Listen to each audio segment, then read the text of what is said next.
Buenas tardes, les damos una cordial bienvenida a este espacio académico pensado especialmente para ustedes, empresarios y empresarias de la región, del departamento de Antioquia, de esta ciudad, quienes día a día se ven enfrentados a una serie de desafíos de diversa índole, pero en especial y quizás de lo que más nos interesa a nosotros, trabajar de índole jurídico y financiero, y que requieren, necesitan y exigen soluciones efectivas, eficaces, estratégicas, sostenibles y por supuesto eficientes.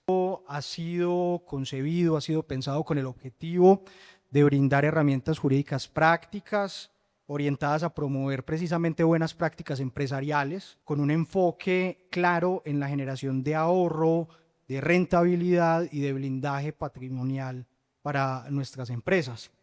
Sabemos que proteger el patrimonio empresarial y familiar, optimizar las cargas tributarias y operar con seguridad jurídica suficiente son elementos y pilares esenciales, fundamentales para garantizar la estabilidad y el crecimiento de cualquier estructura y de cualquier organización, sobre todo de las organizaciones de carácter empresarial. Para esto, también agradecemos a Edu Ágora por su valiosa colaboración en la organización de este evento y su compromiso constante con la formación y la educación en materia jurídica, sobre todo materia jurídica de calidad. A continuación, nos permitiremos hacer una muy breve presentación de la firma, de quienes, digamos, la firma que los ha invitado a este evento, de Villegas Consultores Jurídicos SAS. Nosotros somos una firma con una amplia trayectoria ya en el acompañamiento estratégico empresarial, dedicada a ofrecer soluciones estratégicas e integrales, sobre todo en materia de derecho corporativo, en todo lo que su espectro y su campo permite, tales como derecho laboral, derecho comercial en materia societaria, de seguros, contractual, en seguridad social, en contratación estatal, derecho administrativo, etcétera. Siempre, digamos, pensados desde un enfoque preventivo, un enfoque que pretende generar un valor agregado no solamente a nuestra prestación de servicios, sino a sus empresas, a lo que producen y a los servicios que prestan también. Les voy a comentar entonces un poco cómo va a ser la metodología que vamos a usar en este espacio, una metodología que esperamos sea muy dinámica y cercana. Para esto vamos a utilizar un tipo de dinámica entrevista, un formato, si se quiere, de entrevista, lo que nos va a permitir abordar pues, una serie de temas que el equipo de Villegas Consultores ha construido precisamente pensado en ustedes y que pueda ser abordado de una manera clara, profunda y ojalá suficiente, que permita de alguna manera resolver las inquietudes reales que se presentan en el sector empresarial.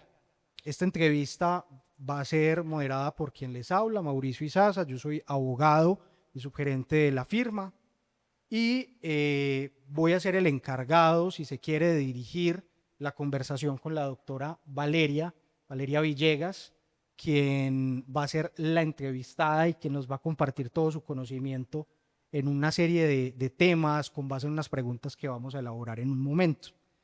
La doctora Valeria es abogada de la Universidad de Medellín, es especialista en Derecho de los Seguros, Derecho Tributario y Derecho Comercial, así como magíster en Derecho del Daño. Lleva ya más de 15 años ejerciendo, más de 15 años de experiencia en el sector y pues digamos con una carrera docente también en pregrado y posgrado que pues, habla por sí misma también ese ejercicio del derecho a través de la docencia.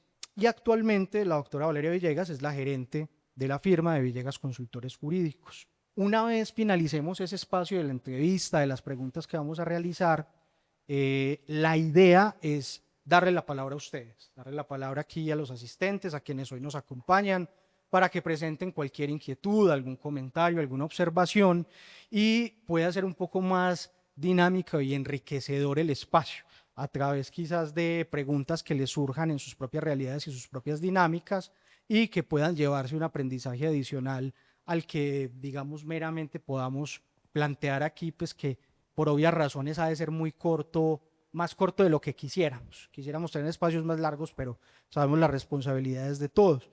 Y finalmente, una vez finalice ese espacio de preguntas e inquietudes por parte de ustedes, queremos extenderles la invitación para que nos acompañen aquí en la zona, en el área común, a un espacio, si se quiere, de networking, con la idea de que podamos conocernos, intercambiar algunas ideas, estrechar los lazos de quienes ya se conocen y, por qué no, crear nuevas relaciones comerciales también y de amistad.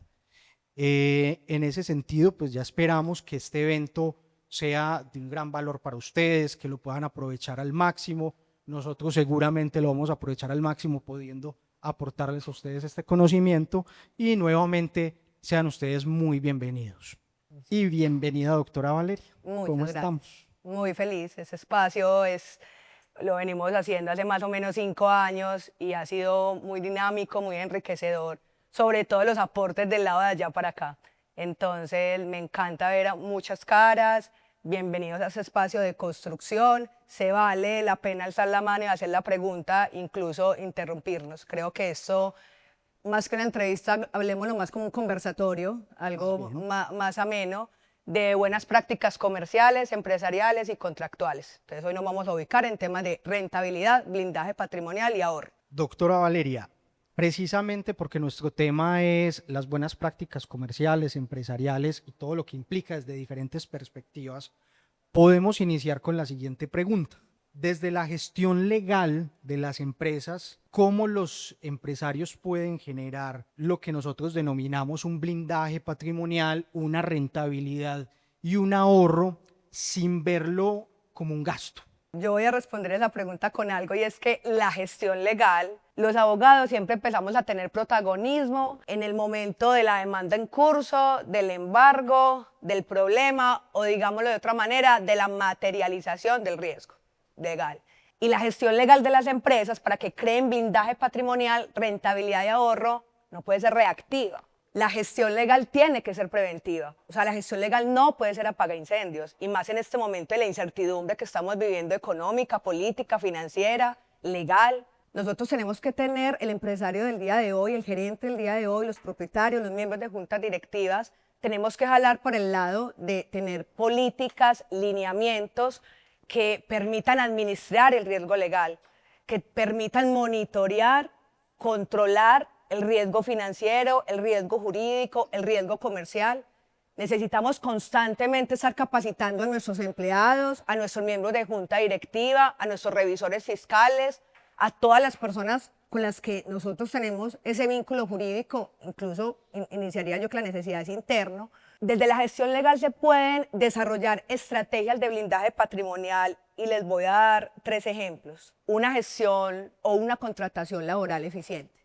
Nos encontramos con muchos empresarios que, con el propósito de reducir costos en un 20, en un 30%, contratan a sus empleados con contratos de prestación de servicios, en elementos que son netamente y en temas que son netamente laborales, ¿cierto? Que son de la esencia de la empresa. ¿Y qué pasa? Que en el momento, en la inmediatez, yo creo como empresario que me estoy ahorrando el 20, el 30% en costos, pero el día de mañana, en 3, 5, 10 años, me viene una demanda de un ex empleado, o incluso, que conocemos casos, de un trabajador, por los salarios, los intereses, las sanciones, las indemnizaciones, los cálculos actuariales por la no afiliación al fondo de pensiones, el no pago a los fondos de pensiones, que en última, si sumamos, es un 500, un 600% de lo que yo creí que me estaba ahorrando. Entonces, una buena práctica empresarial es una contratación laboral eficiente. Hay otra práctica que me parece importante que tengamos los empresarios, y es que el 1 o 2% de las empresas en Colombia están obligados a cumplir con el tema o los programas de cumplimiento de SAGRILAF, o temas de programas de transparencia y ética empresarial, que más o menos, hablándolo incluso ayer en el programa que nos invitaron, la norma general es que una empresa que tenga ingresos por encima de 40.000 salarios mínimos legales mensuales vigentes, y hay unos regímenes especiales de 30.000 salarios mínimos legales mensuales vigentes, esto con corte al 31 de diciembre, están obligados a tener estos programas de cumplimiento que manejan todo el tema anticorrupción, lavado de activos, narcotráfico, Y resulta que estas medidas que están tomando esas empresas en este momento se convierte casi que en imperativo tenerlas en empresas que en microempresas, en medianas empresas y en pequeñas empresas, porque en este momento que estamos viviendo del riesgo financiero, de la situación que vemos con el tema también de los activos digitales, del internet, me obliga a mí como una buena práctica como empresario y como comerciante a conocer quién es la persona con la que yo tengo vínculos jurídicos, quién es mi proveedor, quién es el miembro de junta directiva, quién es el representante legal, quiénes son los directivos y los gerentes de los proyectos, qué están haciendo con mis bienes, a qué se están destinando los bienes de las empresas, cuál es la procedencia de sus recursos, usted dónde vive, usted como cliente tiene capacidad y solvencia para pagarme esta cartera. Yo voy a soltar mi cartera en sus manos y yo no sé si usted tiene patrimonio para sostener mi cartera. Entonces hay una serie, por ejemplo, el manual de crisis reputacional que me parece tan importante en estos momentos, y resumámoslo en esto, hay una serie de medidas mínimas de buenas prácticas empresariales que parte de un buen hombre de negocios, un principio que se llama comportarme como un buen hombre de negocios, el empresario, el propietario de las empresas, y que me obliga a mí no porque tenga esos ingresos o ese patrimonio que estábamos hablando ahorita, de cumplir con esos programas de transparencia y ética empresarial, pero sí me obliga a mí a tener un control y un monitoreo de mi riesgo y cómo se materializa y a tomar decisiones estratégicas. Y por último, el tema de una buena estrategia empresarial, porque hay muchas en protección de datos, en competencia desleal, pero doctor, el tema de los contratos. Nos encontramos mucho con contratos verbales, suministro, distribución, prestación de servicios, incluso contratos laborales verbales. Necesitamos tener una gestión contractual, una política de gestión contractual que determine los acuerdos reales de las partes dentro del contrato, que blinde y que tenga unas garantías de indemnidad para la empresa. Otra cosa, que proteja el know-how de mi empresa. El know-how es el saber hacer. El know-how es la esencia, lo que a mí me da una ventaja competitiva en el mercado. Porque soy diferente yo de mi competidor. Y yo les voy a poner un ejemplo.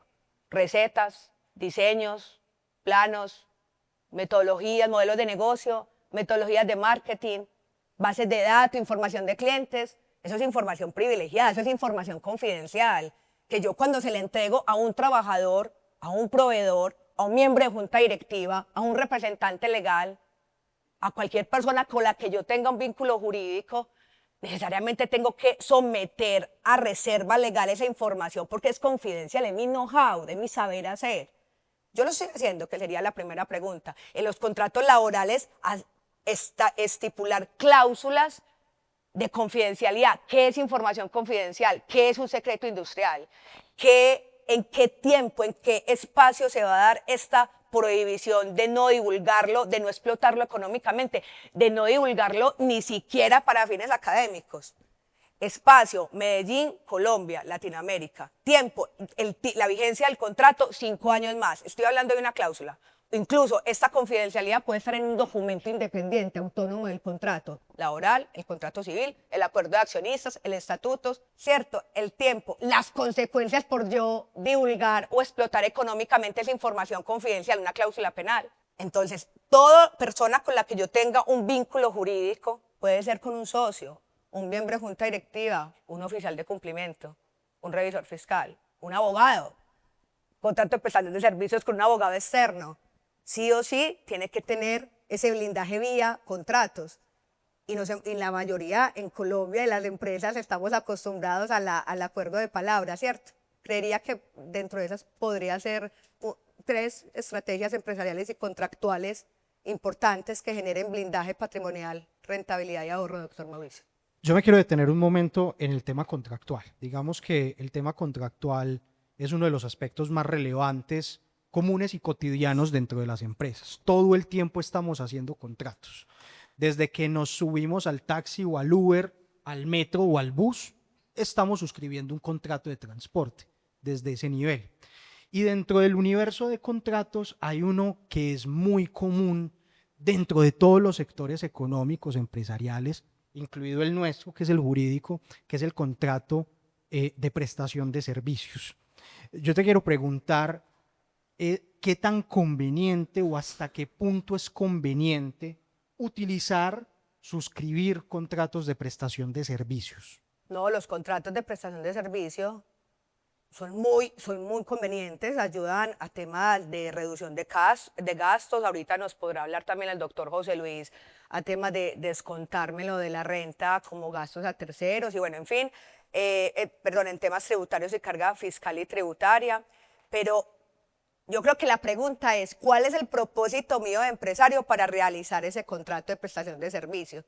Si mi propósito es evadir una obligación como empleador, creería que el contrato de prestación de servicios no es el contrato que recomendaríamos hacer. Si el contrato de prestación de servicios no tiene que ver con la esencia de las actividades propias del giro ordinario de la empresa, puede reducir incluso gastos y generar temas de rentabilidad y ahorro en un 30 y en un 40%, incluso en deducciones en temas de aportes para fiscales y demás. Pero la pregunta es, ¿el contrato de prestación de servicios es ese revisor fiscal, ese abogado que yo estoy contratando externo para que me lleve la asesoría y la consultoría, ese ingeniero de sistemas que me está revisando los computadores y permite que mi software esté? ¿Yo para qué estoy contratando, yo para qué quiero el contrato de prestación de servicios? Pero es claro, es legal, está vigente y es recomendado en temas tributarios, en temas de rentabilidad y ahorro. El contrato de prestación de servicios no es de naturaleza laboral. El contrato de prestación de servicios es de naturaleza civil y comercial, si se quiere. Teniendo en cuenta eso que nos estás diciendo y enfocándolo un poco ya al ámbito laboral, hay una preocupación constante, diaria, y es el gasto asociado al tema laboral. ¿Cuánto me cuesta un trabajador? ¿Cuánto tengo que invertir en términos salariales, prestacionales, de seguridad social? Y de eso se habla mucho, pero poco se habla quizás de los beneficios que pueda implicar contratar laboralmente y más a ciertos perfiles. Cuéntanos qué beneficios tributarios podríamos nosotros tener como empleadores cuando contratamos precisamente a perfiles específicos, perfiles como por ejemplo de personas con discapacidad, madres cabeza de hogar, jóvenes en su primer empleo, personas mayores de 50 años. ¿Cómo podría yo beneficiarme de eso que en principio yo puedo asumir como un gasto, una carga en términos financieros? Bueno, hay unos beneficios tributarios de esos valores que yo pago a estos perfiles especiales, que los pagos que yo haga laborales de salario y de seguridad social me los puedo descontar en temas de renta y genera un beneficio tributario, por poner un ejemplo, hasta el 120% me puedo descontar de la renta si contrato a un joven menor de 28 años, que sea, siempre y cuando sea su primer empleo. Hasta un 200% me puedo descontar de la renta si yo contrato a una viuda o hijo o huérfanos de miembros de las Fuerzas Armadas que murieron en combate o que han sido desaparecidos o secuestrados. El tema de la discapacidad superior al 25% me lo puedo descontar hasta un 200%.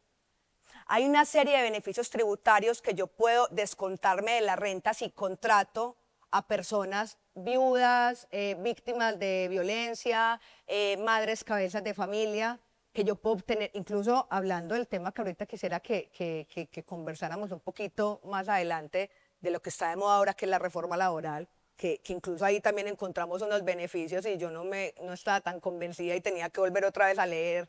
Y hay unos beneficios importantes en el tema tributarios, en el tema de la contratación y la tipificación de los contratos, pero claro, ese tipo de personas traen unos beneficios que nos parecen. Por ejemplo, la ley de las segundas oportunidades, cuando contratamos a personas que fueron objetos de pena privativa de la libertad, los aportes para fiscales se pueden reducir siempre y cuando pues, tenga la autorización de trabajo, esté en libertad condicional o tenga una suspensión de la pena privativa de la libertad. Hay una serie de perfiles que nos permiten beneficios tributarios, Mauricio. Ahondando quizás en eso, lo que falta tal vez para conocer, para aplicar a esos beneficios tributarios, sería quizás mayor pedagogía, divulgación por parte del gobierno, o cómo podría uno tener más en cuenta eso, esos beneficios a la hora de contratar, porque realmente no es fácil verlo. Siempre sabemos cuáles son las obligaciones del empleador, pague salarios, prestaciones, seguridad social, etcétera, etcétera, pero nunca, ¿qué crees que puede mejorar para nosotros como empleadores tener acceso a esos beneficios? Mauricio, conocimiento de la ley. Tú conoces la ley, conoces los beneficios en todas las áreas de práctica y necesidades de una empresa, tributario, laboral, comercial, seguridad social, seguros, incluso hay un montón de beneficios también por ese lado. El conocimiento de la ley, yo estoy convencida que desde la gestión legal se puede generar blindaje patrimonial, rentabilidad y ahorro cuando nos llaman a los abogados a ser parte de las planeaciones estratégicas de comienzo de año de las empresas, incluso de las planeaciones tributarias. Van a hacer una planeación tributaria y llaman a un contador. Van a constituir una empresa y los estatutos los manda el contador, o qué pena doctor, con todo el respeto que se merece el doctor José Luis, o bajan la minuta de Google. Van a hacer planeación estratégica y llaman al gerente, el financiero, el comercial y el abogado. O sea, me llamas es cuando tengo un embargo, cuando tengo un proceso. Permíteme ser parte de las planeaciones estratégicas y que desde la gestión legal podamos generar ese blindaje patrimonial y esa rentabilidad. Pero desde el conocimiento, no sé cuántos de aquí sabían el tema de esos beneficios tributarios con estos perfiles de estas personas que podemos contratar y podemos tener descuentos hasta el 200% de la renta. Muy bien. Siguiendo un poco ese camino de la contratación laboral, hay también otras figuras en la contratación que son muy comunes, en algunos sectores económicos más que otros, y me refiero particularmente al tema del que podríamos llamar la tercerización. Por ejemplo, cuando hacemos uso de empresas de servicios temporales. ¿Consideras y de qué manera que esa tercerización, por llamarlo de alguna manera, puede generar un ahorro? ¿O al contrario puede generar mayor riesgo y gasto a largo plazo? Mauricio, yo creo que lo hemos hablado y lo hemos hablado en el módulo que compartimos en la especialización en esta universidad. Yo he sido tengo un poquito de freno con el tema de la tercerización y las empresas temporales. Y yo diría, sí puede reducir costos, sí puede organizar procesos, sí me los puedo descontar tributariamente, pero sí se dan 3 presupuestos. El primero es que yo no lo contrate para actividades esenciales de mi empresa. Lo segundo es que sea una empresa seria, no de papel, que nos hemos encontrado en demandas con que demandan es a la empresa temporal, pero el empleador contrata a la empresa temporal para evadir la responsabilidad de un futuro incumplimiento de mis obligaciones en salarios y seguridad social y aportes parafiscales, y la contrato para que la empresa temporal tenga ese contrato con mi trabajador, pero que conmigo no tenga ningún vínculo jurídico.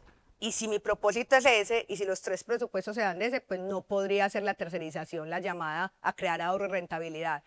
Pero si mi propósito es organizar mis procesos, reducir costos y descontármelos como pagos a terceros en temas tributarios, es muy buena opción el tema de la tercerización. Porque estamos convencidos que si el contrato laboral por escrito de este trabajador con esta empresa temporal, yo como, voy a poner un ejemplo para no hablar de ninguna de las empresas que están acá, Crispeta, Rosada SAS, yo como Crispeta, Rosada SAS me siento independiente y a mí no tengo ningún tema de riesgo legal, ninguna acción por demandas, ni por temas de no afiliación a fondo de pensiones, ni nada. Pues les digo que eso no va a pasar porque hay una responsabilidad solidaria entre esa temporal y yo. Porque es que a mí es que me están prestando personalmente el servicio, a mis oficinas es que están yendo, yo soy el que doy la instrucción, la subordinación, es más, yo soy el que pago el salario, pues yo se lo pago a la temporal, pero literal termino pagándosela indirectamente, lo pago yo. Es decir, los 3 elementos del contrato laboral se dan conmigo. Entonces, si la tercerización es para evadir obligaciones, de blindaje patrimonial en temas de riesgo legal, no, pero si es para organizar mis procesos, si es una empresa seria, temporal, que me va a permitir organizar mi personal y temas de recursos humanos y demás, me lo puedo descontar tributariamente y reduce costos. Muy bien, yo creo que para resumir un poco lo que nos has venido contando en materia laboral, es que es posible utilizar un universo de contratos diferente, sea laboral propiamente dicho o comercial, civil, etcétera, pero la idea siempre es hacer un uso adecuado del contrato y antes de contratar verificar ¿para qué quiero yo y cómo? Y ahí utilizar adecuadamente la figura contractual. Así es, así es. Bueno, quería hacer ese pequeño resumen y concluir ese punto porque quiero que vayamos avanzando y cambiando un poquito tal vez la temática, vayámonos metiendo en un asunto un poco más comercial, si bien va a tener aún relación con asuntos quizás laborales, y quiero iniciar con esta pregunta. Si un ex trabajador, un ex empleado desarrolla la misma actividad o conocimiento que fue adquirida en la empresa mientras duró el contrato laboral, uno podría entender que se trata eso de una situación o una conducta que se enmarca en un acto de competencia desleal. A ver, o sea, analicémoslo por partes, ¿cierto? La competencia leal son todos estos actos que hago yo como competidor con fines concurrenciales, digámoslo de otra manera, con el propósito de sacar al competidor del mercado, digámoslo de otra manera, de mala fe, ¿cierto? Es decir, contraria a la ley de la competencia, a las normas de competencia sana y leal que están en la ley 256 del 96, pero que causan daños a mi competidor, incluso a los consumidores. Entonces yo lo primero que tengo que mirar son tres cosas. Primero, ese conocimiento que tiene ese trabajador o ex empleador que ahora es competidor mío, lo adquirió con ocasión del contrato laboral. Primera pregunta, primer filtro. La segunda es, ese conocimiento, esa información es mi información confidencial. O sea, es mi secreto industrial, es una información privilegiada. Es decir, como estamos diciendo ahorita, es un elemento que me da una ventaja competitiva en el mercado. Sería el segundo filtro. Sí, digamos que en este supuesto que estoy diciendo, sí, ¿cierto? Y la tercera, esa información tiene reserva legal. Es decir, ese contrato que yo hice con ese empleado, yo voy a revisar las cláusulas, hay una estipulación contractual que dice acuerdo de confidencialidad, no competencia, digamos, exclusividad. No podrá divulgar lo que se considere información confidencial. ¿Qué se considera secreto industrial? Eso tiene que quedar redactado. La receta, los diseños de fabricación, los algoritmos, los códigos de fuente, diseños, planos, metodologías de marketing, modelos de negocio. Yo tengo eso. Y cuando le digo no lo podrá, le tengo que poner un tiempo porque no puede ser indefinido y me encuentro con muchas cláusulas que son indefinidas como para toda la vida, de manera vitalicia. No puede ser de manera indefinida, hay que ponerle un tiempo durante el tiempo de la vigencia del contrato, 5 años más, 10 años más. Ah, bueno, tiene tiempo. ¿Tiene espacio? ¿Dónde? Medellín, Colombia, Bogotá, Guatemala, Latinoamérica, el mundo. Pues no puede ser el mundo, obviamente. Hay que definir un tema de espacio. ¿Y cuál es la consecuencia jurídica? Eso se llama si tiene reserva legal. Contando estos tres filtros, si en los tres que acabé de preguntar es sí, porque, ojo, la protección a la información confidencial y a los secretos industriales de cara a mi trabajador, no solo son en el contrato laboral, también en documento autónomo, en documento independiente. Esos acuerdos de confidencialidad pueden ser independientes del contrato laboral. Entonces, si esa información que di la adquirió con ocasión del contrato laboral, si esa información es privilegiada, para mí es un secreto industrial y adicional, si tiene esa reserva legal que les acabo de contar, yo creo que podemos estar hablando de un acto de competencia leal de la ley 256 del 96, que a partir del artículo 7 habla de los actos de competencia leal. ¿Y cuál? Violación de secretos industriales, desviación de clientela.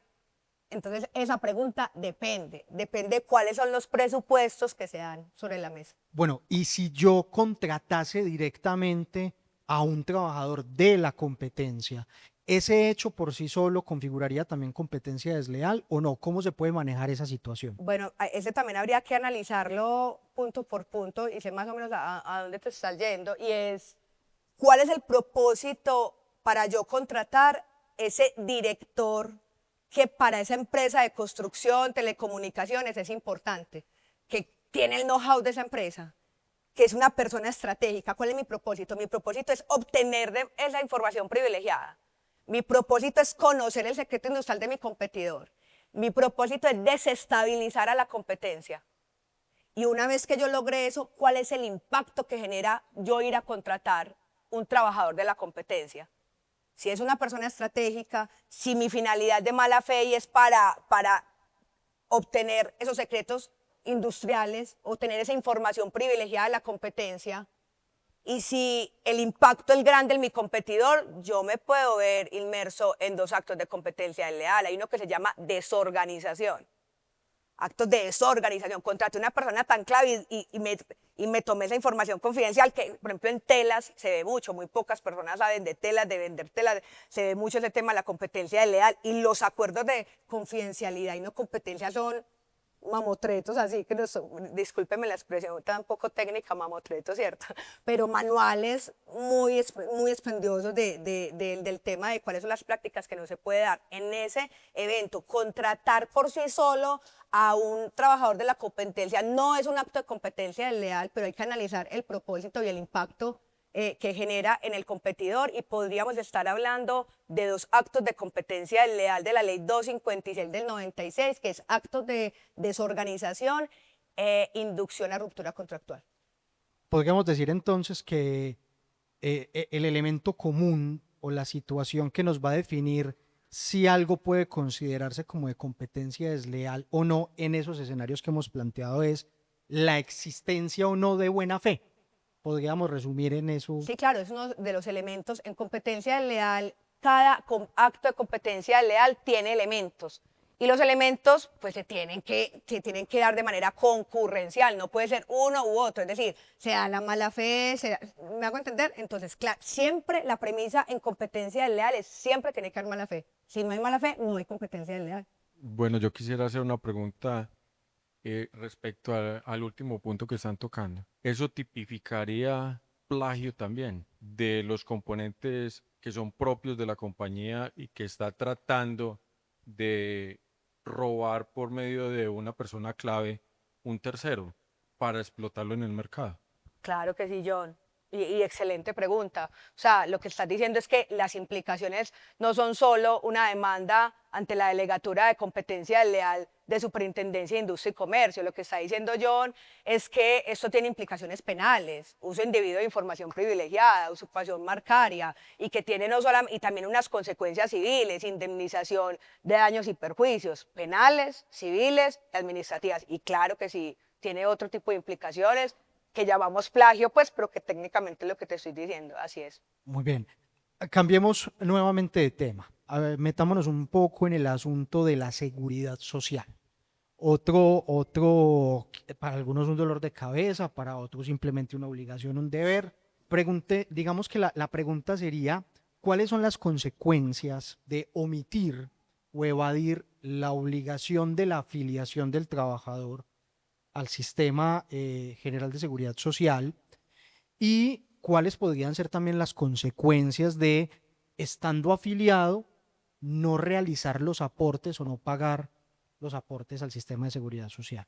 Bueno, Mauricio, en seguridad social existen 2 figuras importantes. Una cosa es la omisión en la afiliación, cuando yo tengo el deber de afiliarlo a seguridad social porque es un trabajador y no lo afilio, es decir, omisión en la afiliación. Y otra cosa muy diferente es omisión en el pago, ¿cierto? Entonces, las 2 tienen consecuencias y consecuencias muy drásticas. La omisión en la afiliación al sistema de seguridad social tiene un tema para el empleador de un cálculo actuarial que me pueden cobrar las administradoras de pensiones, ¿cierto? Y adicional, tiene que cubrir los daños y perjuicios de enfermedades o accidentes laborales que tenga ese trabajador y ese trabajador no estuvo afiliado. Y el cálculo actuarial y esos intereses tributarios es una plática importante.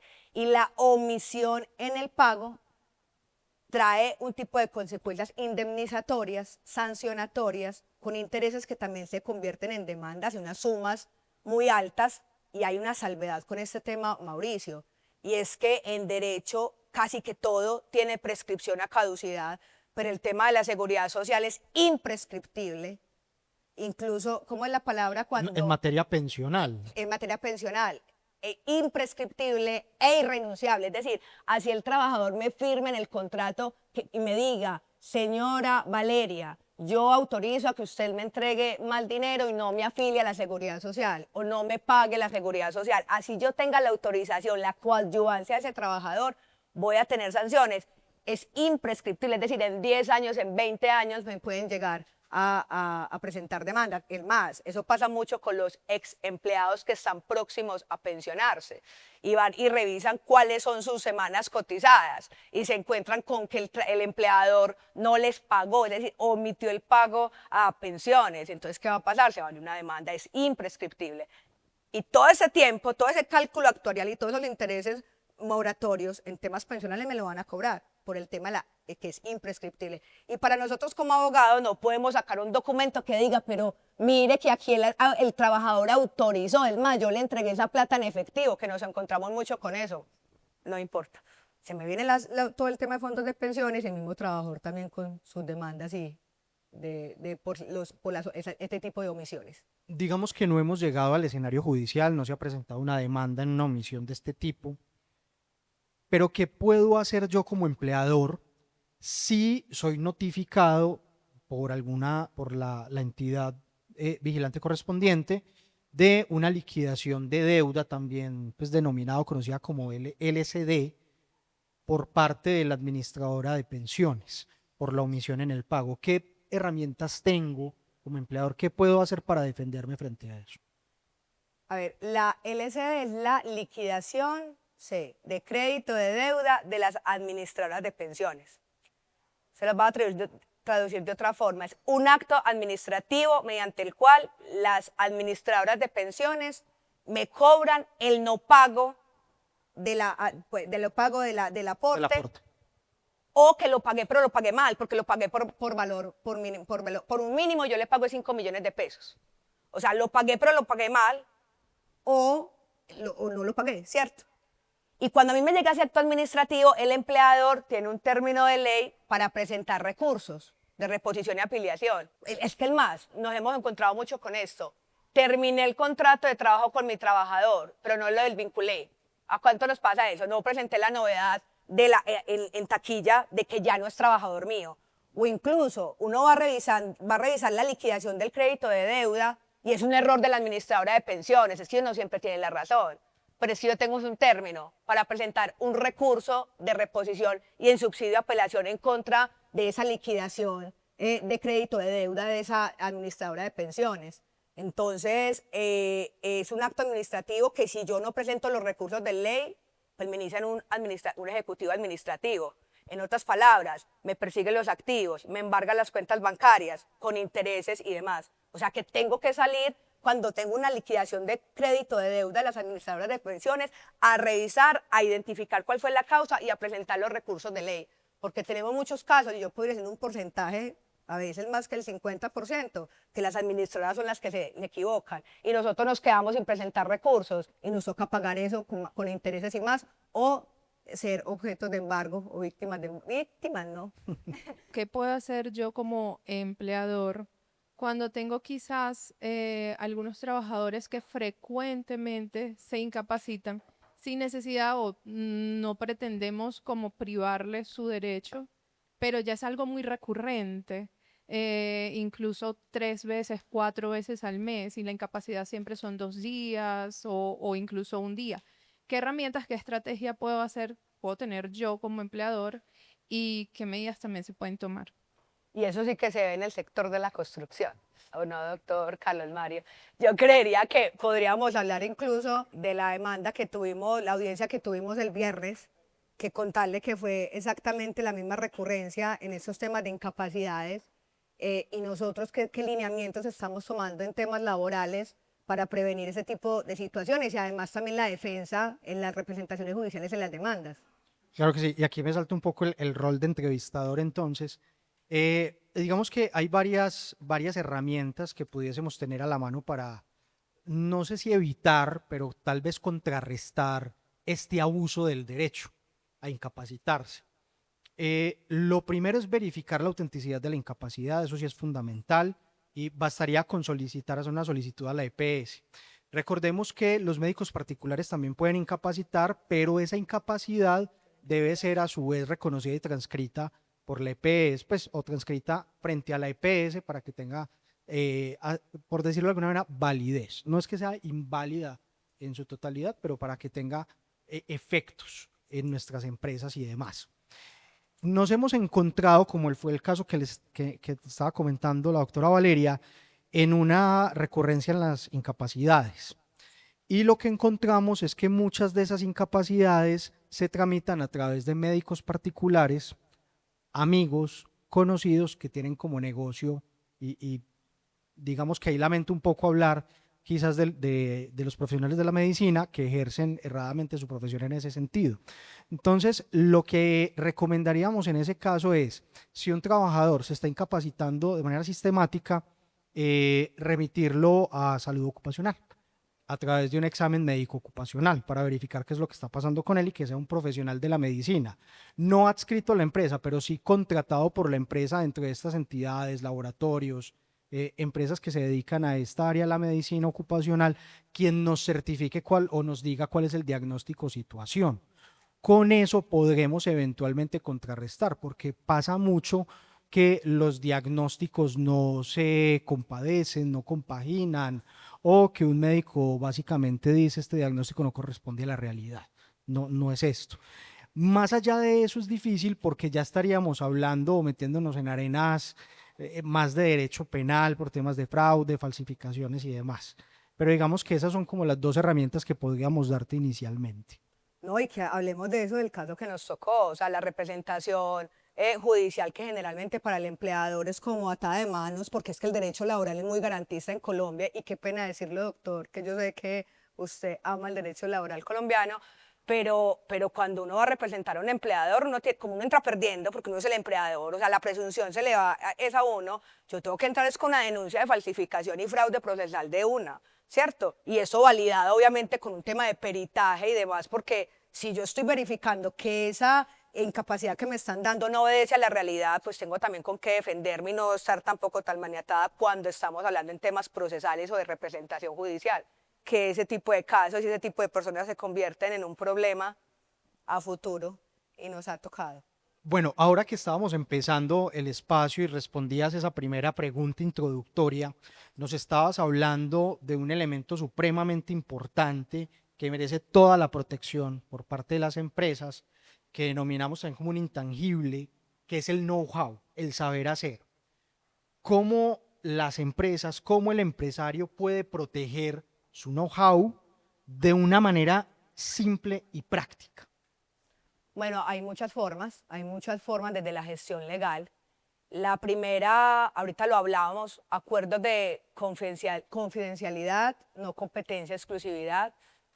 Hay unos contratos que no son propiamente contratos, que contienen toda la parte o la etapa precontractual, como el interés, el propósito de las partes de llegar de pronto a alguna negociación. Cuando yo voy a presentar un modelo de negocio y necesito inversionistas. Como las cartas de intención, por ejemplo. Exactamente, eso obedece a cartas de intención o memorandos de entendimiento. Y yo a través de cartas de intención y memorandos de entendimiento, ejemplo, eso es una ronda de negocios y yo vengo a presentar mi idea de negocio, que yo tengo que protegerla porque mi know-how, no todos piensan igual que la idea que yo estoy teniendo en este momento para generar rentabilidad a los inversionistas, a la sociedad. Lo primero que yo tengo que presentar es un acuerdo de confidencialidad para que todo el que me escuche lo firme y yo pueda proteger esa información confidencial de que ustedes no la pueden divulgar, no la pueden explotar económicamente, y que si lo hacen tienen unas consecuencias jurídicas penales, pues económicas, pues pecuniarias, no penales.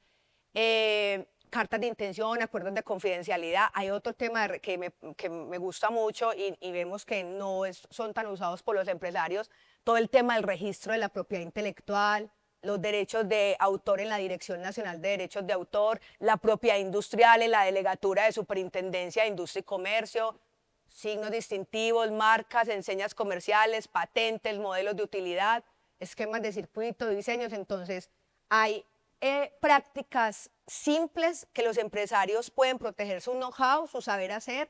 Vuelvo otra vez y repito, aquello que a mí me da una ventaja comparativa, competitiva en el mercado, aquello que a mí me hace diferente a ti. Y eso, que es el saber hacer, yo lo puedo proteger mediante documento que el efecto es reserva legal o mediante registro de la propiedad intelectual, derechos de autor, propiedad industrial. Buenas tardes para todos. Tengo una inquietud con relación a la tercerización, sobre todo de procesos administrativos, Y es que muchas veces en las empresas se opta, ¿cierto?, por tercerizar diferentes procesos, por ejemplo, de software o procesos de gestión humana, etcétera. ¿Cuál es la implicación para la empresa en caso de de que la empresa con la que yo estoy tercerizando tenga un error o una omisión? Digamos que esa carga o esa sanción pasaría directamente a esta empresa o efectivamente la empresa que contrató, ¿cierto? La que está contratando el servicio tercerizado estaría en la obligación de asumir algún tipo de sanción. Precisamente estaba analizando una situación normativa frente a eso esta mañana, y la respuesta es la siguiente. Cuando yo de alguna manera tercerizo, digamos que estamos usando mal la palabra tercerización, pero es para que todos entendamos, ¿cierto? Cuando tercerizo ciertas actividades, en términos generales, yo soy solidariamente responsable de las obligaciones laborales respecto a los trabajadores de quien yo contrato. Pero eso no obsta para que existan excepciones y eso no obsta para yo poder repetir en contra de esa persona. Me explico, si nos vamos a un escenario judicial, yo como trabajador afectado podría demandar tranquilamente a mi empleador directo y a quien se beneficia de la obra o el servicio, porque es solidariamente responsable. Cuando yo digo que es solidariamente responsable, quiere decir que cualquiera de los dos debe responder por la condena o los dos, como yo quiera, o demando a uno o demando a otro. Pero si yo soy el beneficiario de la obra y asumo el pago de la obligación debida, eventualmente puedo repetir en contra de quien tenía inicialmente la obligación. Lo que pasa es que ahí sí tenemos nosotros un deber y una obligación de ser un buen hombre de negocios y verificar con quién estoy contratando para ver si tiene la capacidad o el músculo financiero necesario para responder por las obligaciones laborales y demás, y de no ser así, pues que yo tenga cómo atacarlo, es decir, a través de un embargo, por ejemplo, a través de inscripciones de demanda, etcétera, que tenga propiedades para yo poder irme detrás de él y recuperar ese dinero que tuve que asumir eventualmente. No, y adicional a eso, Mauricio, sabes también que Santi, lo que habíamos hablado ahorita de toda persona con la que yo tenga un vínculo jurídico estar por escrito para yo poner y exigir unas condiciones.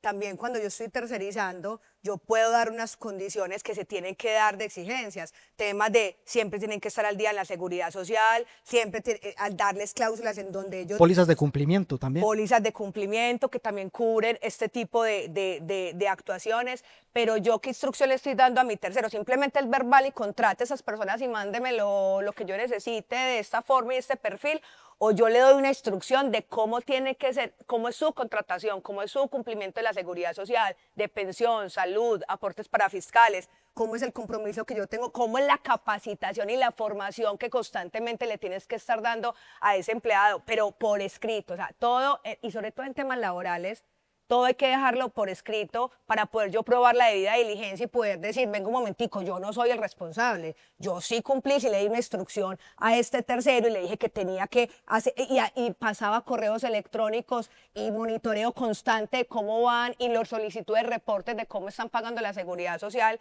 es decir, yo tuve unas debidas diligencias y yo fui y yo me comporté como un buen hombre de negocios y eso me puede ayudar en un tema procesal a defenderme, pero si no hago nada, solidariamente responsable y lo único que puedo hacer es repetir contra la temporal, que generalmente en ese tipo de casos de irresponsabilidades, pues si no paga seguridad social, son de papel. Entonces me quedo con un tema de sentencia para enmarcar y un gasto que me afectó mi flujo de caja y que se me volvió en un detrimento patrimonial y que no tengo como después descontármelo. Ahorita te quería preguntar, para volver al tema, digamos, un poco comercial, cuando hablabas de registros de marca, propiedad intelectual, cuéntanos cómo podemos nosotros saber si nuestras marcas, los bienes, los servicios que desarrollamos y demás ya se encuentran registrados y ya se encuentran protegidos. ¿Cómo hago yo esa evaluación? ¿Cómo sé yo eso?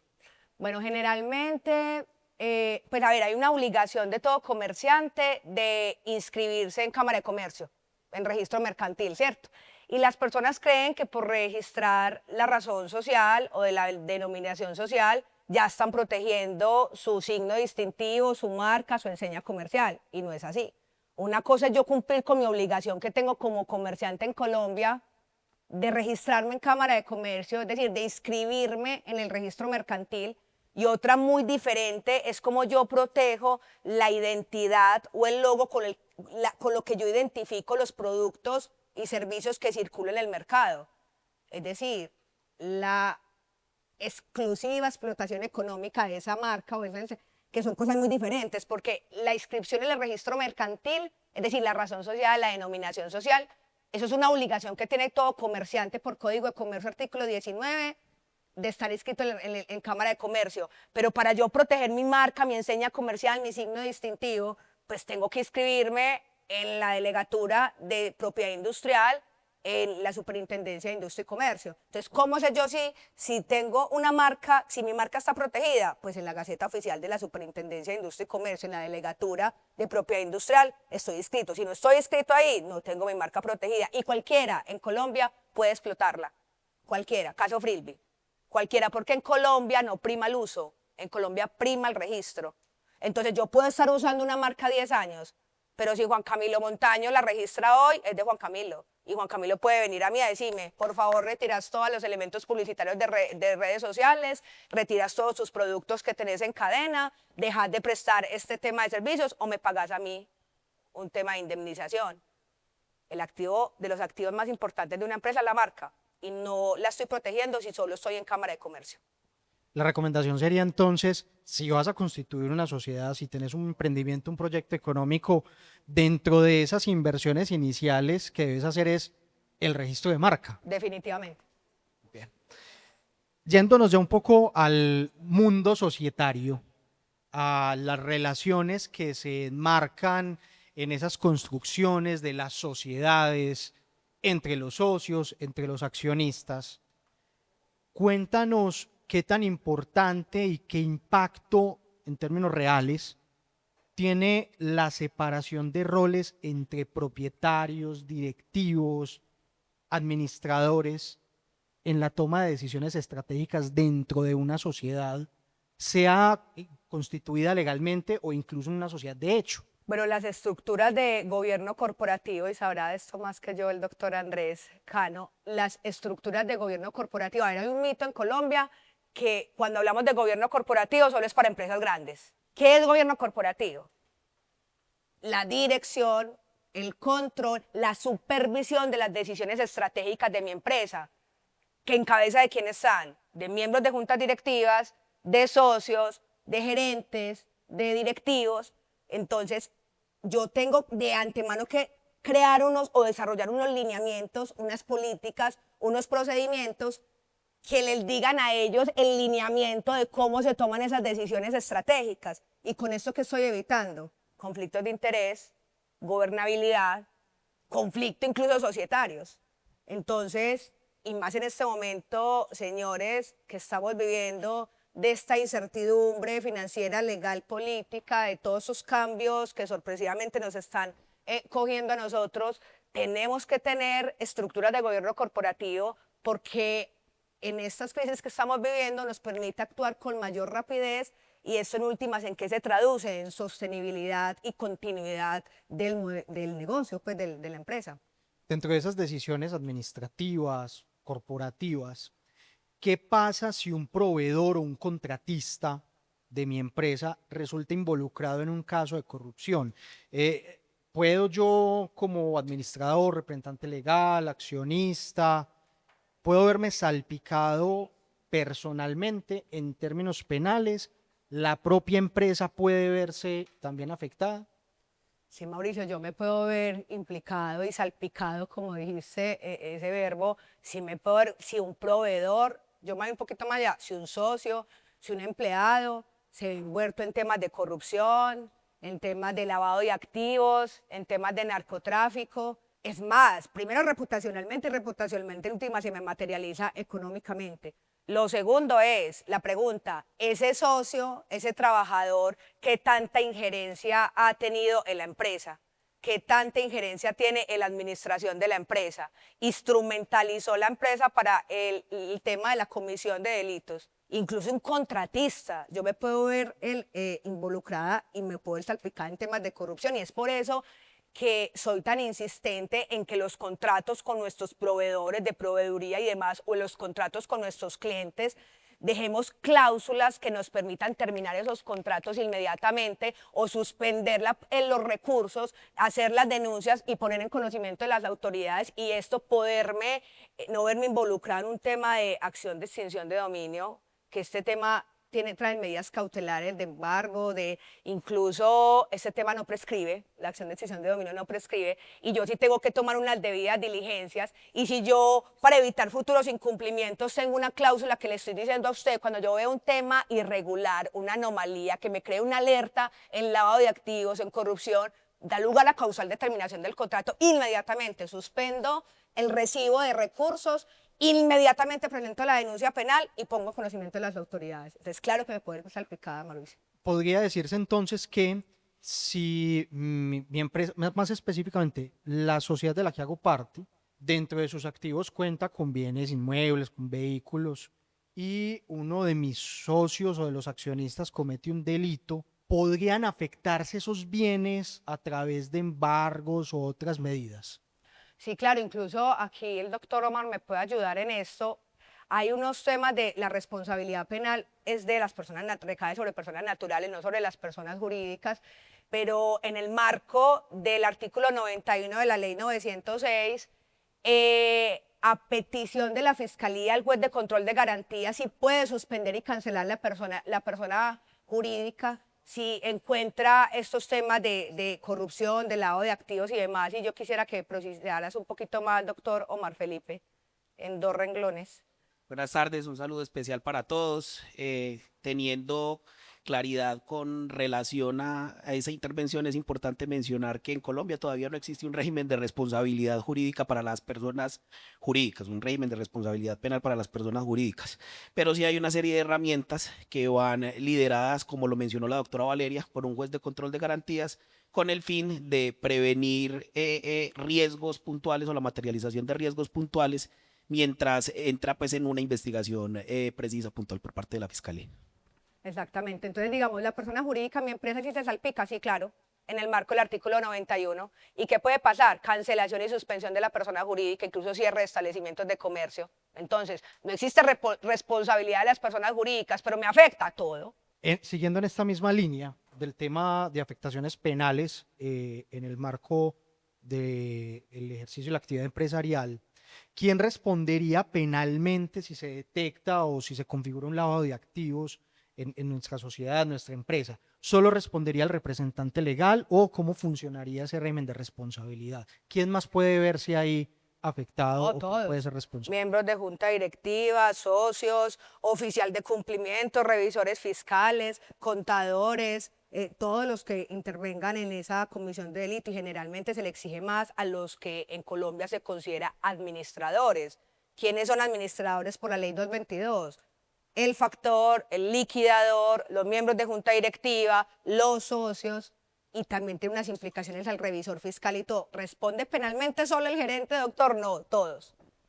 Podríamos entonces decir que más allá de lo que establece la ley en términos de obligatoriedad frente al due diligence, en la construcción de estos temas de SARLAF, SAGRILAF, todas las empresas deberían manejar este tipo de elementos, avanzar en la debida diligencia. Claro que sí, claro, por eso es que ahorita hablábamos que hay unas empresas puntuales que se le exigen esos programas de cumplimiento y esos programas de transparencia y ética empresarial y lo que conocemos también como SAGRILAF, y que tienen que tener un oficial de cumplimiento. Entonces tienen unos formularios, el formulario de vinculación del cliente, el formulario de procedencia de recursos, me permite a mí identificar si eres una persona políticamente expuesta, me permite revisar si estás en las listas vinculadas de terrorismo, Estados Unidos, Europa, en las listas restrictivas, Clinton, pero yo creería que por buena práctica comercial y por debidas diligencias y medidas mínimas debería ser todas las empresas en este momento,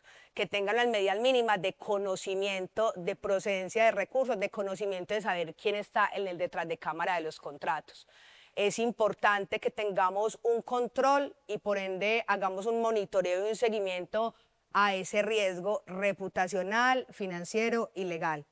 La recomendación es que Incluso hay un tema, esto puede sonar muy técnico y muy jurídico y queríamos hacerlo simple, pero en la circular básica, capítulo 10 y capítulo 13, hay una serie de recomendaciones que traen para las empresas que no tienen esos topes de los 40.000 salarios mínimos legales mensuales vigentes en ingresos y en activos y de los 30.000 salarios mínimos legales mensuales vigentes en ingresos inactivos, y son recomendaciones que desde la gestión legal de sus empresas, sea que la tengan interna o externa, las deberían implementar como lineamientos, como administración de mi riesgo legal y reputacional.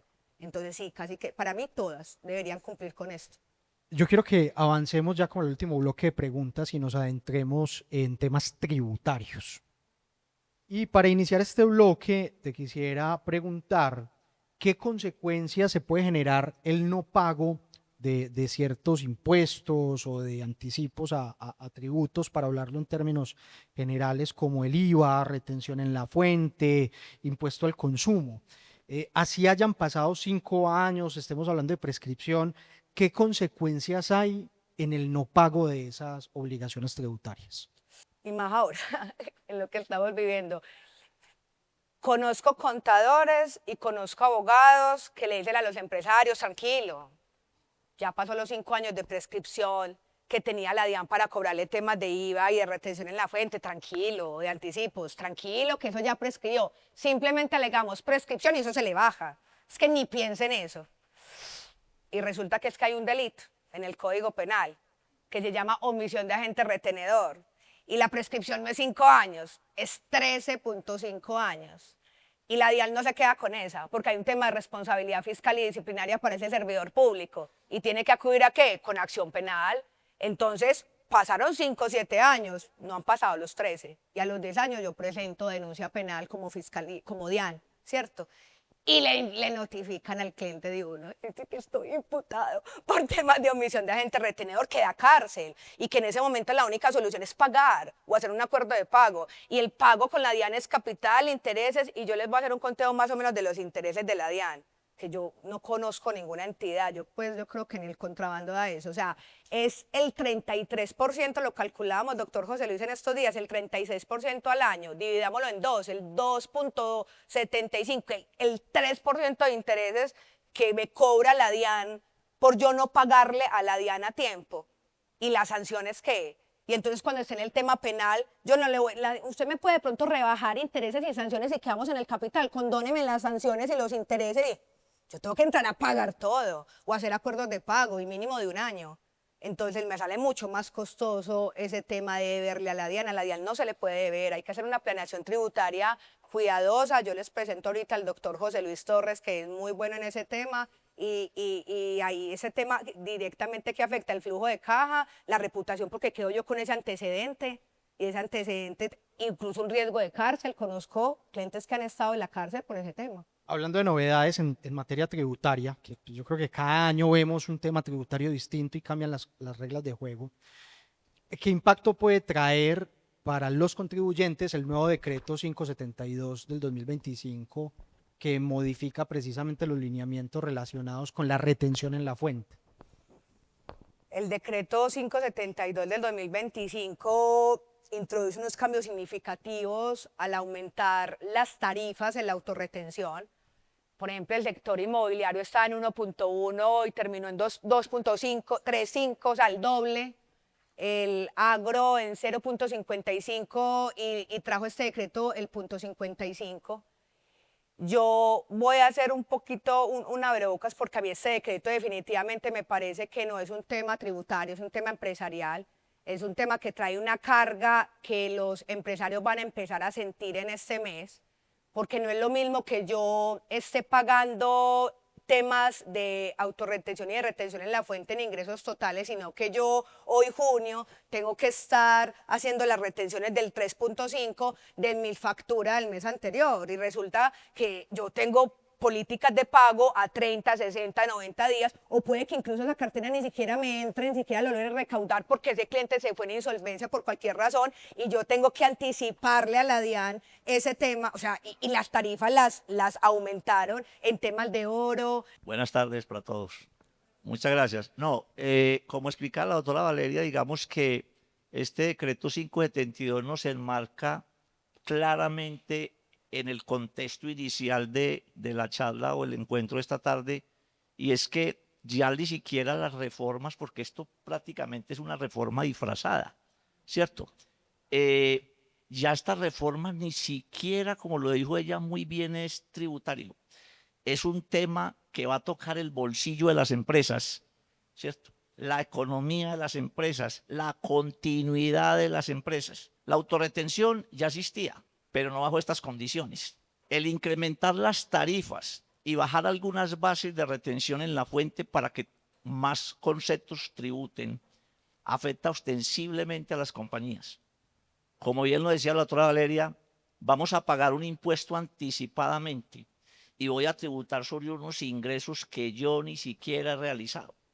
No me han pagado la cartera y yo ya le estoy anticipando al gobierno la retención en la fuente y en unos porcentajes altísimos. Una empresa que pagaba, por ejemplo, en el sector inmobiliario, vamos a poner un caso sencillo, 10 millones de pesos de retención, de autorretención, con esos mismos ingresos, si no incrementara los ingresos, va a quedar pagando 40 millones de pesos de autorretención.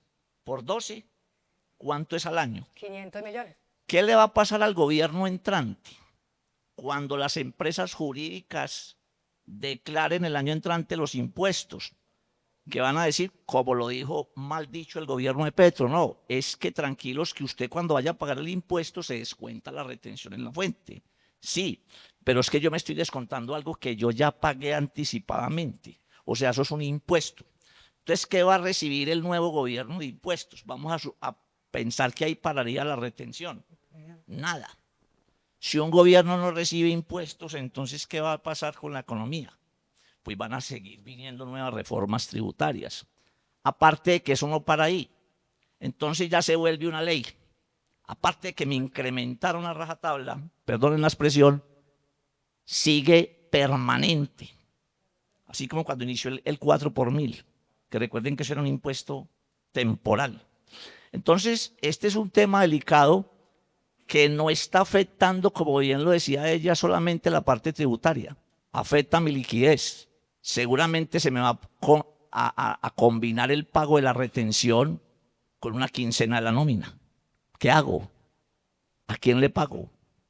Sabiendo las consecuencias que tiene esto. ¿Cómo dejo a los trabajadores sin pago?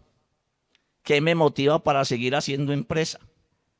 Entonces, es una cadena imparable de situaciones que de una u otra manera van a afectar la economía de las empresas. Inclusive pueden generar desempleo, porque ya no soy capaz de sostener. La DIAN es un socio que el primer día del mes, cuando yo abro mi reja, ya le debo plata. El 35% y más de todo lo que haga en antes, sin haber empezado el día y sin haber puesto un peso. Entonces, a estos decretos hay que ponerles mucho cuidado y esa es la invitación precisamente de este tipo de eventos, como lo explicaba la doctora al principio, porque es que si hacemos un análisis de todas las situaciones que ella planteó, hablándolas en términos muy sencillos, se resumiría eso como lo dicen los abogados cuando hay un litigio. Ustedes saben que cuando alguien, por ejemplo, comete un crimen y estos especialistas van a la zona del crimen, ¿qué levantan ahí? Por ejemplo, un pelo, no mío, les aclaro. Un pelo. ¿Qué quiere decir eso? Eso es una prueba. Esto está lleno de detalles. El señor Santiago planteaba ahorita cuando decía cómo me blindo en esos contratos entonces con terceros de terciarización. La dama preguntaba qué hacemos entonces con esa persona que se me incapacita frecuentemente y no sé cómo controlarlo. Entonces esto invita a labores sencillas de parte de las empresas a acudir a estas herramientas jurídicas de planeación no tributaria, legal, contractual y económica, donde voy a poner un ejemplo simple. Doctora Valeria, por favor revíseme mi empresa. En estos 4 tópicos que ustedes acaban de abarcar, sáqueme un diagnóstico, evalúeme las contingencias que puedo tener ahí para yo poder saber cómo sigo. O sea que ya esa planeación tributaria no era solamente de los impuestos, abarca una cantidad de cosas. ¿Y por qué hablaba de los detalles? Porque muchas de esas situaciones se resuelven con simples detalles. Ejemplo, usted sí tiene un buen contrato elaborado con un tercero, usted sí está blindado o ni siquiera tiene el contrato. Usted sí tiene un buen contrato laboral con su empleado, sí le tiene los registros y las evidencias de afiliaciones, o va a esperar que la UGPP o otra entidad lo sancione para ahí sí llamarme, como decía ella, a atender un caso ya cumplido. Esto se vuelve muy simple. Anteriormente, bueno, todos están muy jóvenes y de pronto no conocieron, pero algunos sí los han oído mencionar. Aquí en Colombia un señor que se llamaba, bueno, no digamos el nombre para que no nos cobre, policía, un señor de apellido Correa. Todas las personas que querían invertir iban donde él, porque era el que más pagaba. Y cualquier día se voló con la plata de todo el mundo. Y ahí todos entendimos, bueno, yo ahí no tenía un peso invertido, claro, no tenía con qué, y ahora menos. Entonces, y ahí todos entendimos que no solamente era la rentabilidad, ya era otro factor importante. ¿Cuál? La seguridad de mi dinero. Entonces ahora las empresas las tenemos que mirar así, que me renten y que tengan mi platica y mi inversión segura. Para eso es que tengo estas empresas, para que me ayuden a blindar patrimonialmente y a ver mis negocios qué tan protegidos los tengo. Entonces todo se arregla con detalles y esa inversión puede ser muy mínima comparada a lo que repercute una demanda. Eso como para resumir el tema de que un solo decreto que aparentemente es de impuestos, me toca una cantidad de tópicos en la compañía que es bueno empezarlos a mirar desde el principio para hacer unas buenas planeaciones estratégicas. Muchas gracias. Hablemos de otro impuesto, el impuesto de timbre. El impuesto de timbre revive en Colombia. ¿A quiénes y a qué actos cobija y cómo tal vez evitarlo en una oferta comercial, en una oferta mercantil? Ustedes se acuerdan que en el estado de conmoción interior estábamos en el tema de todo este tema del catatumbo y ahí fue que se dio este decreto del impuesto de timbre.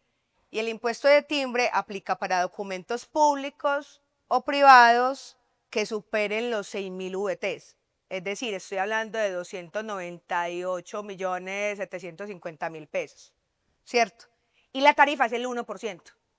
Entonces hay un articulito del Estatuto Tributario que se los quiero mencionar, que es el 519 del Estatuto Tributario, y hay otro que es el numeral 52 del 530 del Estatuto Tributario. Y ese 519 me dice, si una empresa acepta una oferta mercantil mediante un documento diferente a una orden de compra, inmediatamente queda grabado el impuesto de timbre. Entonces saquemos la conclusión de la buena práctica empresarial que podemos tener en este momento para las empresas. Entonces no acepte la oferta mercantil, sino que lo que va a hacer es que acepta la oferta mercantil mediante una orden de compra. Y usted acepta la oferta mercantil mediante una orden de compra y no me van a aplicar el impuesto de timbre del 1%. Mediante una orden de compra o de servicios, pues, ¿cierto? Que contenga cuál es el servicio, cuál es el producto que voy a comprar, cuál es la forma de pago, cuáles son las condiciones de pago. Muy bien, doctora, muchas gracias. Y para finalizar, y a modo de conclusión, ¿qué consejo, qué sugerencia a corto y largo plazo podría darles a las personas, empresarios que aquí nos acompañan hoy, pues digamos en el marco de estas buenas prácticas empresariales y comerciales? Bueno, a corto plazo, hacer, como lo decía ahorita el doctor José Luis, un diagnóstico ya de mi empresa, un diagnóstico técnico, jurídico y tributario, cómo está mi empresa el día de hoy, para los desafíos que se vienen, señores, en los próximos 5 años también. Entonces, hacer un diagnóstico ya para que se puedan montar planeaciones estratégicas, lineamientos y políticas en las diferentes áreas y necesidades jurídicas y tributarias de las empresas. asuntos de políticas tributarias, gestiones contractuales que incluyen contratos laborales, comerciales y demás, ¿cierto? A mediano plazo, si yo no soy una empresa que esté obligada a cumplir con el tema de programas de transparencia y ética empresarial y SAGRILAF, tener unas medidas mínimas de conocimiento de con quién estoy, de todas las personas con las que yo tengo un vínculo jurídico, tener un formato de vinculación, constantemente estar actualizando mis clientes, mis proveedores, les digo un tiempo trimestralmente, porque es que ese riesgo va cambiando y yo lo tengo que actualizar, yo tengo que saber en qué está pasando con mis bienes, qué está pasando con los miembros de junta directiva, cuál es la procedencia de recursos de todas esas personas. Y hay muchos consejos, pues, pero y a largo plazo, yo diría que todos los riesgos patrimoniales tenerlos asegurados. La cartera, el hurto o el abuso de confianza de los trabajadores se puede asegurar mediante pólizas de cumplimiento. Las decisiones de los que se considera la ley administradores en Colombia se pueden asegurar por pólizas D&O o por pólizas de responsabilidad civil profesional.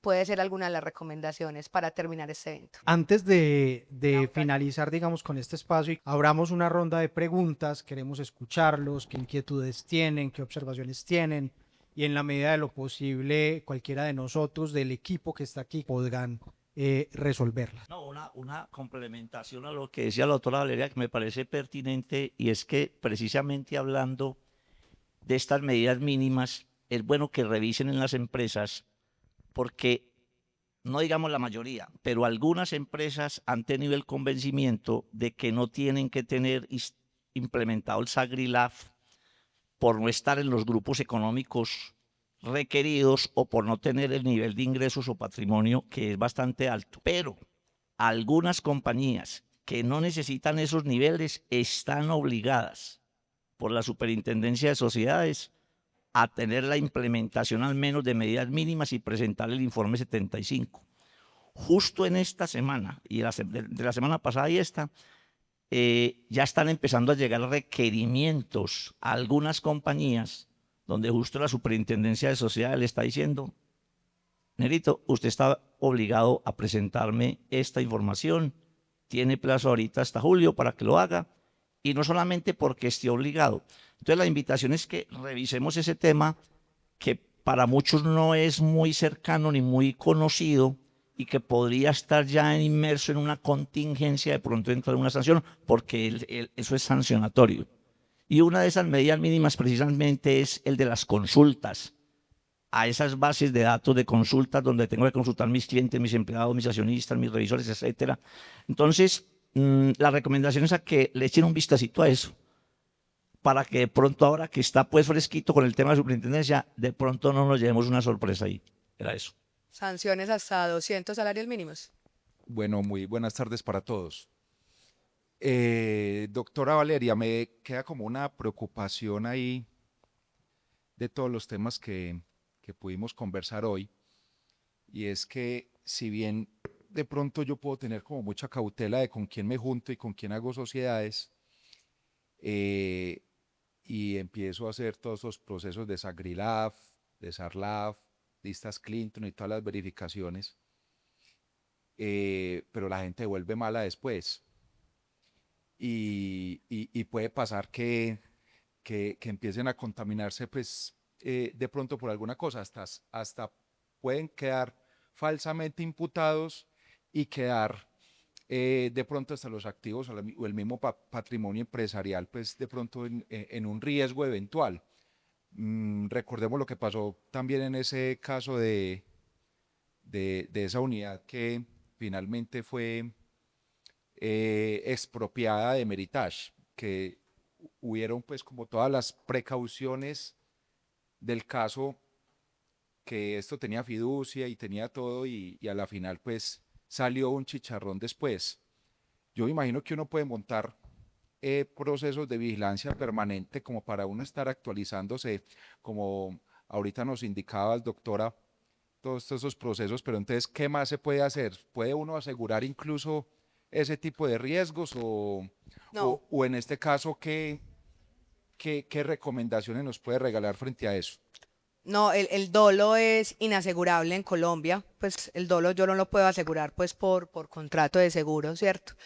Pero Camilo, hemos visto últimamente sanciones incluso a las entidades fiduciarias, precisamente porque pasaron de alto ciertas alertas y, por ejemplo, en el caso que están mencionando, sí hubo unas irregularidades y unos antecedentes que sí podían decir aquí hay algo, llama la atención y podríamos ir a revisar antecedentes judiciales y listas. Es que no solamente son las listas vinculantes, sino también el tipo de antecedentes penales, administrativos. Hay bases de datos públicas que nadie las consulta. Es más, a nosotros nos contratan por consultar unas bases de datos que son públicas, están al acceso de todos ustedes. Sí hay formas de controlar ese riesgo reputacional, ese riesgo legal, pero sí o sí tiene que ser desde la estrategia y el delineamiento de una hoja de ruta, una hoja de navegación. Busco primero, lo hago en un tiempo exacto, periódico. Lo otro recomendamos en este momento que sea de manera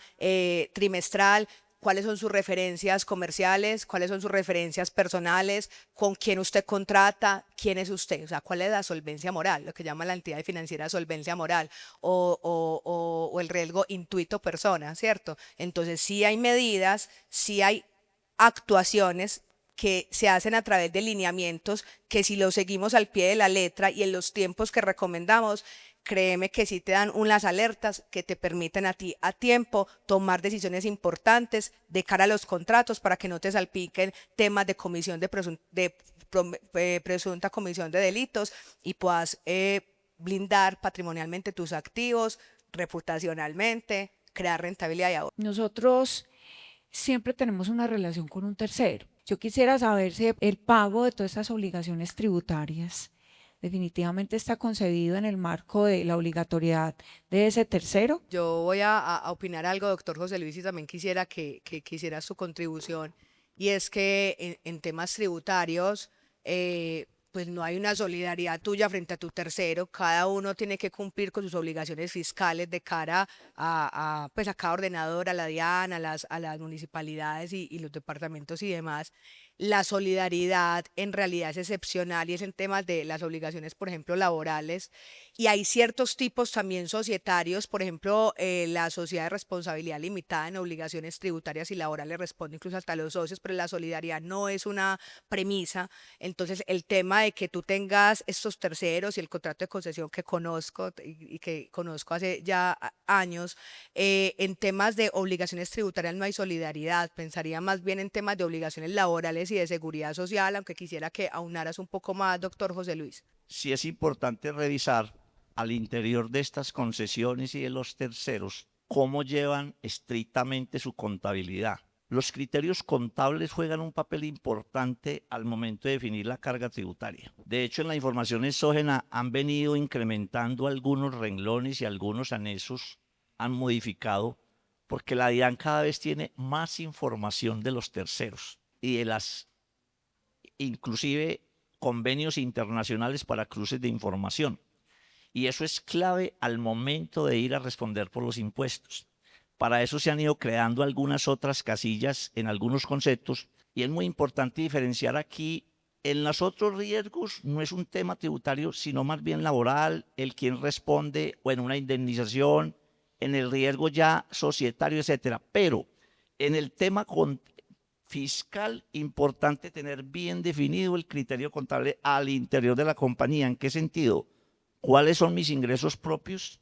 ¿Cuáles son mis ingresos de terceros que tienen registros totalmente independientes? Unos van directamente a afectar mi PIG, o sea, mi estado de resultados. Los otros van a alimentar un pasivo. Cuando yo tengo un ingreso para tercero y alimento ese pasivo debe tener un doliente, es decir, una contrapartida al otro lado, que es quien tiene esa cuenta por cobrar contigo, que es quien a última instancia va a declarar el ingreso. Entonces, a estas cosas hay que ponerles mucho cuidado y por eso les decía ahorita al interior de la compañía hacer una revisión muy exhaustiva de muchos elementos que están ahí flotando y que al momento de ir o que provenga una demanda de cualquier tipo, vamos a poner una concreta tributaria con la DIAN, por ejemplo, va a jugar un papel importante eso y muchas veces ya no hay mucho por hacer, porque desde el principio tenía mal concebido inclusive mi sistema contable, ¿cierto? Los contadores somos muy dados a interpretar y lo mismo pues los abogados lógicamente.